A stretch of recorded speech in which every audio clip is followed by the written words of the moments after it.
If you were starting out today, how would you go about things differently than you did in your life? How would you start out today if you were starting out today? What would you do differently?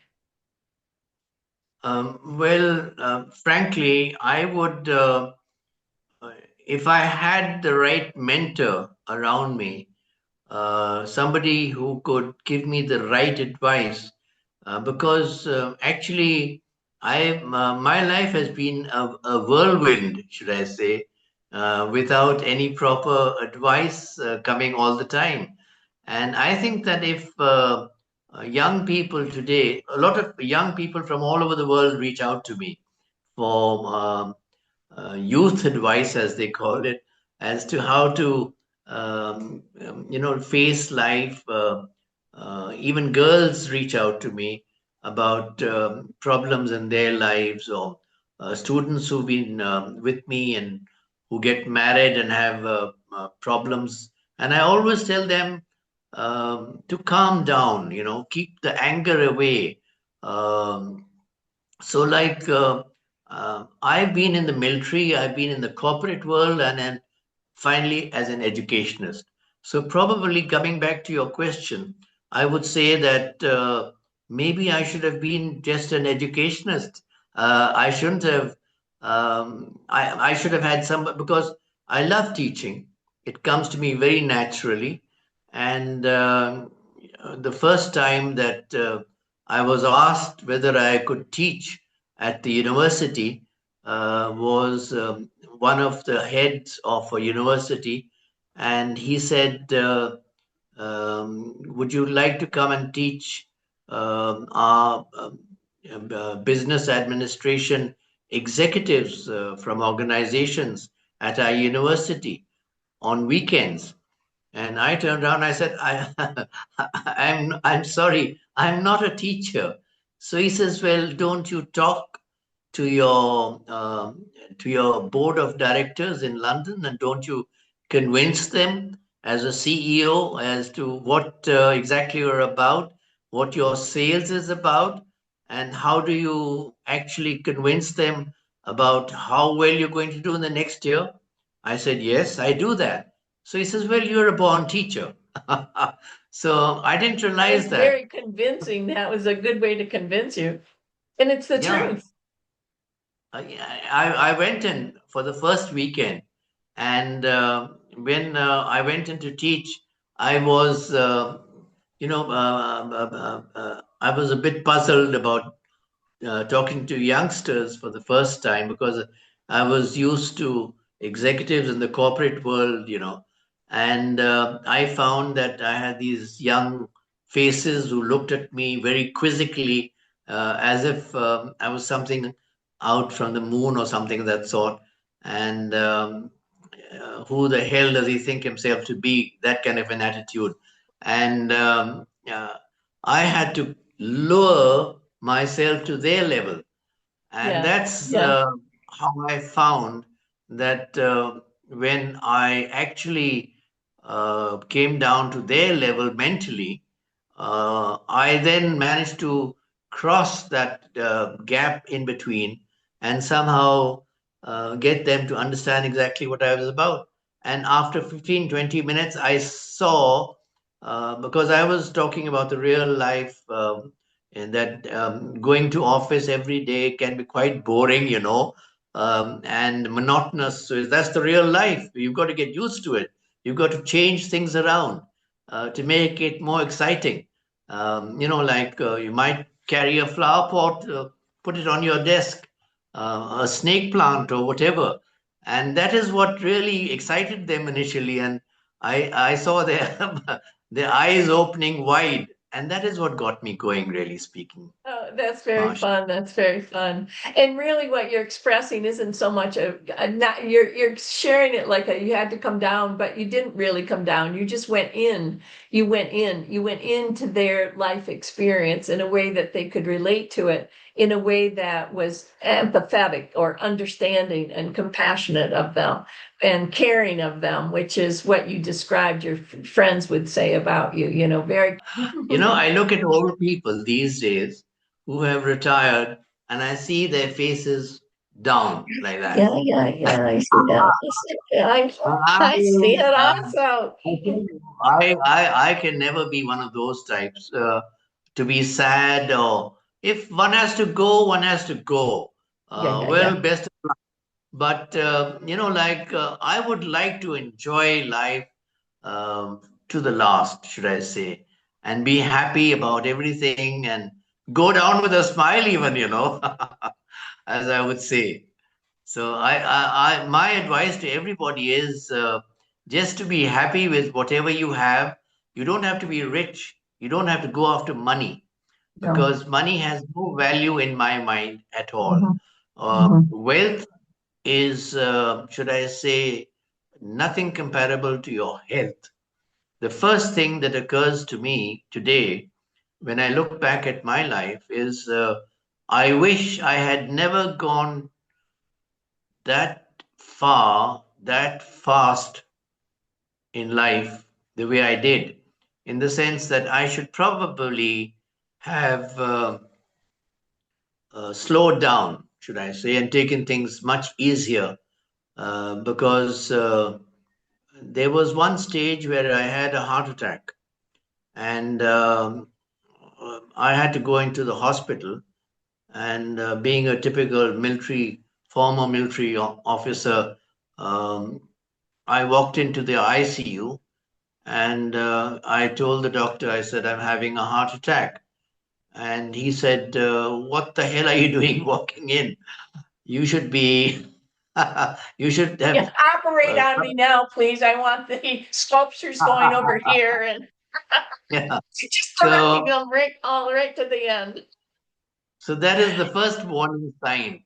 When you talked about having, or rather, should I say that I mentioned a mentor, that you've got to have somebody to tell you that you're going too fast. Your life is too fast paced. You've got to slow down, and therefore, like I was eating out, I was eating all kinds of junk food, and I was living out of suitcases, traveling the world on various projects, trying to do better and best, should I say, without realizing that my health was suffering. And therefore, like I had to have a heart bypass operation. Three of my arteries were blocked. And that is something that woke me up to the fact that I've got to look after myself. It's not my mother who's going to babysit me any longer. So I've got to think about my own health. And that's the first bit of advice that I'd like to give to all young people. And that is that you've got to have regular checkups as often as possible, uh, if you can afford it, and because they're very expensive these days. But I would normally like to have a blood test now and again to check my cholesterol levels, my sugar levels, and you know your complete blood count at least, and maybe a prostate test or something that sort. Mhm. So, besides your career, I think you've got to look after your health very carefully. I'm a bit of a health fanatic after that. I've recovered completely. And how did I recover? I was lying in the ICU for 5 days and 5 nights. And I used to look out of the window. I couldn't sleep. I used to look out of the window um, and wait. I mean, I used to look at the window, should I say, and wait for dawn every morning, for the sun to come up. And I used to think about my own life. I said, God has saved me for a purpose, and I must pass on that purpose to others who need it. Because obviously, people die of heart attacks. And I was lucky to live through the whole ordeal and, like wake up about 8 hours after the operation. And my wife was by my side, of course. By that time, I got married much later, and she has been a great help. Where my mother left off, she took over, should I say? And like I realized that I've got to have my vitamin D3. I've got to have turmeric powder in the mornings, and I've got to have vitamin C. Those three things that are very essential. And besides my blood pressure pill and my heart pill. So if I had looked after myself, um, on hindsight, I would like to tell all the young people of today to care for their health first, and not look at money, because money never buys happiness. That is the main thing that I'd like to say. Well, I think that's really a good perspective, particularly when we're going through so much change. And there's, in some readings where you're going to lose like 50% of the professional jobs that we currently have through AI introduction. And what are the people going to be doing? And I remember coming through where we were, well, even way back in history, where you have the 1890s was a great time for literary clubs, a great time for art clubs, sports clubs, all these scientific clubs that were meeting privately to keep that learning going, like the Institute for Professional Studies. And that, and because people, it was such a change when you went from the agrarian culture into the industrial culture. And in a way, we're in that similar kind of time, and people are going to be they're not going to be having the kinds of jobs or the jobs described in the same way that they currently have been in our lifetime. And it's going to be a completely different experience. So there's a possibility for great wealth, of course, and there's a possibility that you continue your lifelong learning, you have your communities and your families and your contributions. Like one of the things that you've come up for me is the way in which you have committed yourself to continuing contributing to the goodness and the well-being of those around you and in the world, and as you're mentoring others and so forth. So I think finding a way in which you can make a contribution is important. What would you say to young people about that? How can they Yes. look for a way to contribute? Well, you see, like, you've got to give back to society. You've got to give back to your community. That's very important, because that is why I actually founded the Foundation for World Peace, or better known as FWP. There's TIPS on one side and there's FWP on the other side. You see, there's the learning that I'm imparting there, and the Foundation for Peace is diplomatically, we work things on the sidelines. We reach out to leaders at the highest levels in various countries. And I'm a bit disappointed, of course, now, but I think things will work out for the better, because it's a question of telling people, so far as the Foundation of World Peace is concerned, that is my two bits that I'm giving back to the world, where God has given me a second life, should I say. And that's where I would like to tell the youth of today that try to avoid an argument as far as possible. Um, Try and sit with like minded people, and try to um, think about others' feelings, and think about the home that they may live in, think about their children, think about their family life. Don't only think about how people have to work. Do also consider as to what their well-being could be, and their health, which is of primary concern to every person as an individual. That is important.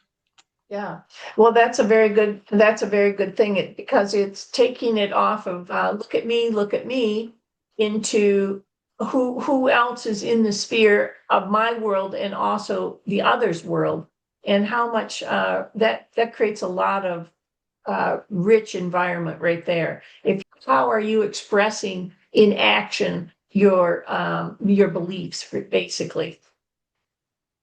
Yeah, well, actually, um, when I was working in the corporate world, I think what went wrong, should I say, was that I was too tuned to working very hard and too tuned, should I say, to try always throughout my life. Because you see, look at my background. Those five brothers, my mother always, I don't know, it's probably natural, but she used to say, "Look, he's doing so well. He's doing so well. You've got to be like him." So that spirit of competition that came in, Yeah. Yeah. that actually settled into my mind, Hmm. and I was competing with others all the time. I wanted to get to the top, whether I was in the military.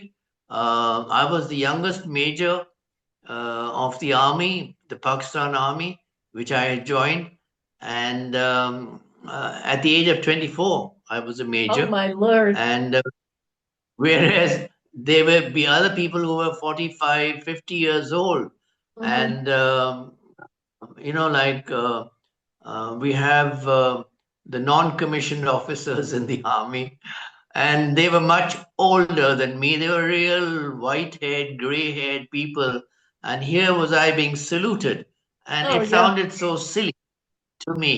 But that's a different world completely, and Hmm. but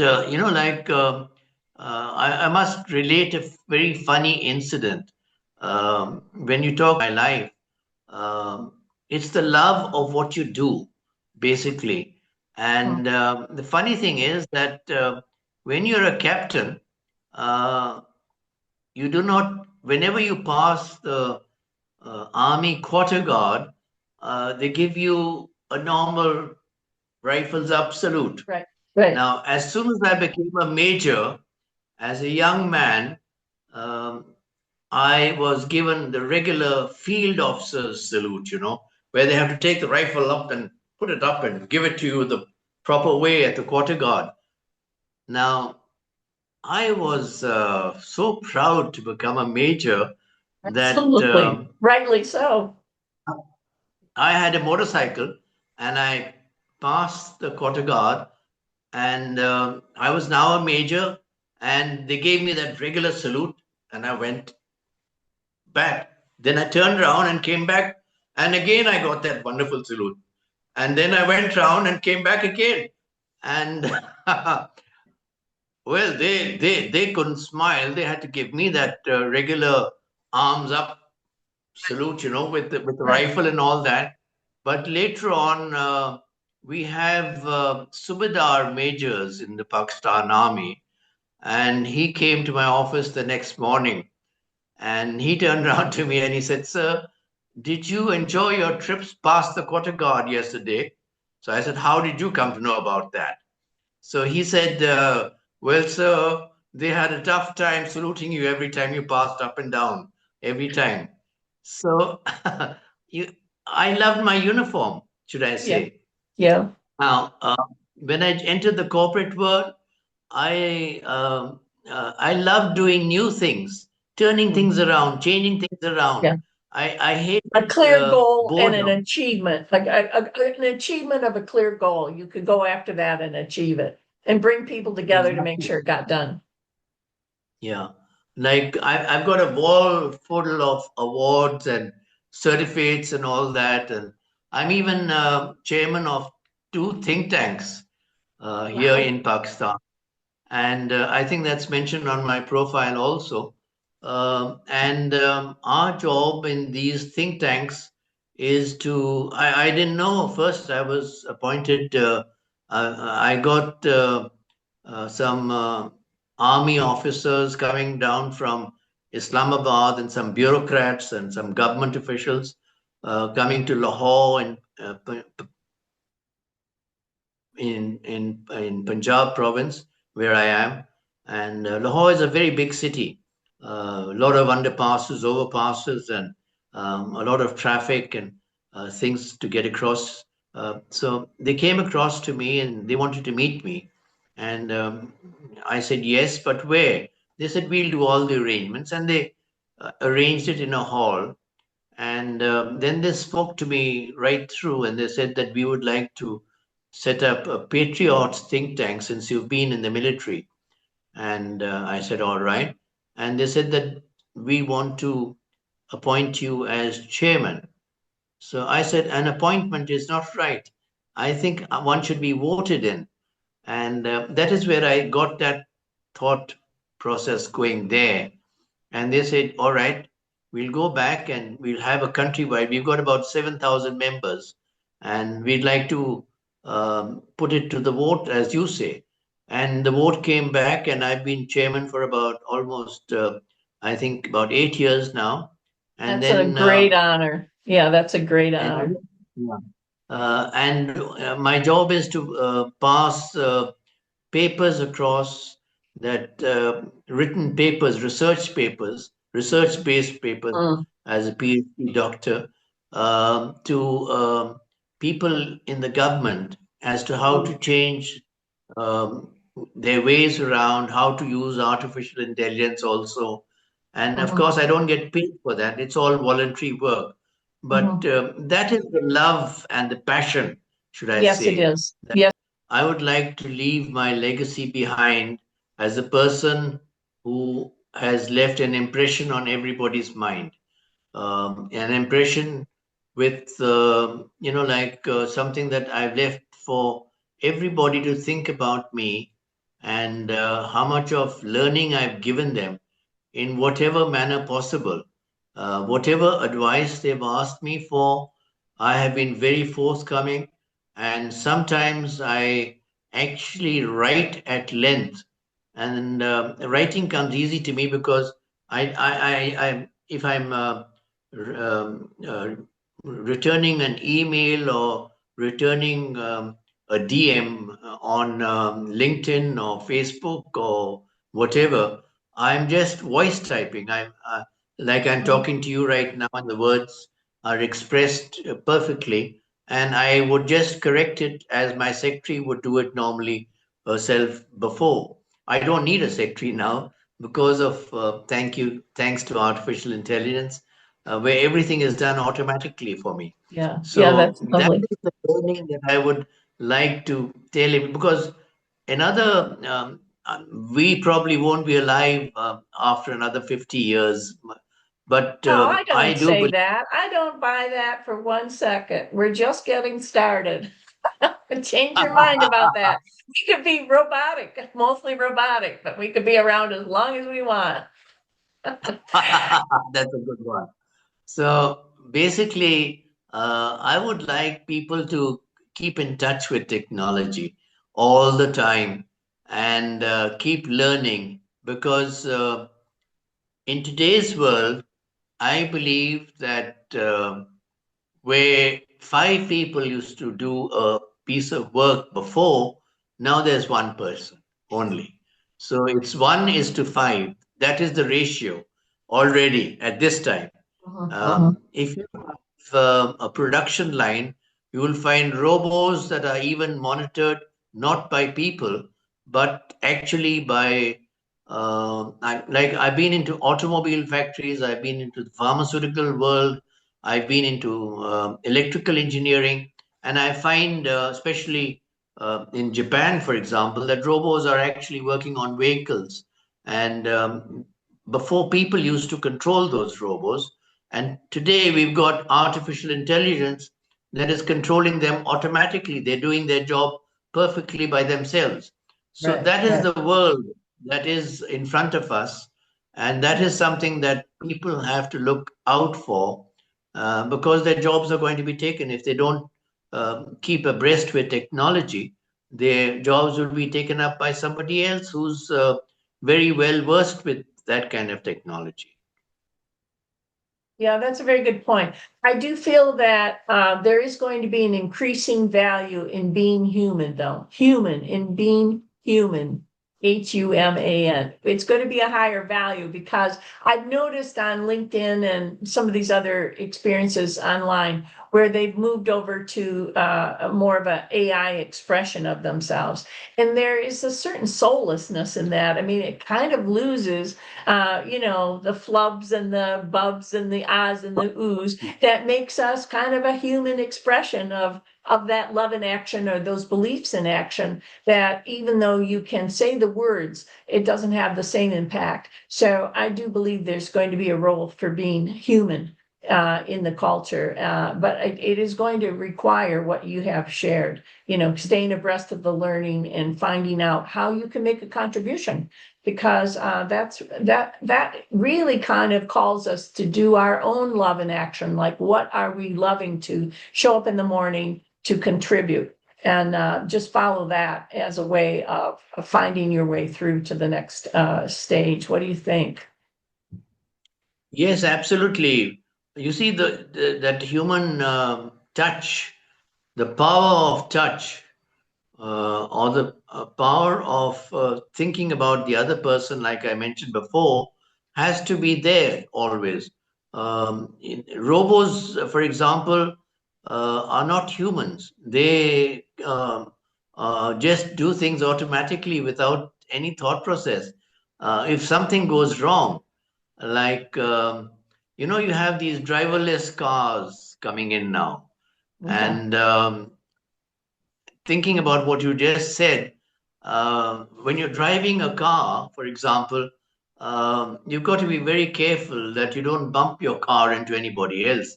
Now, here in a country like Pakistan, a driverless car can never work. Why?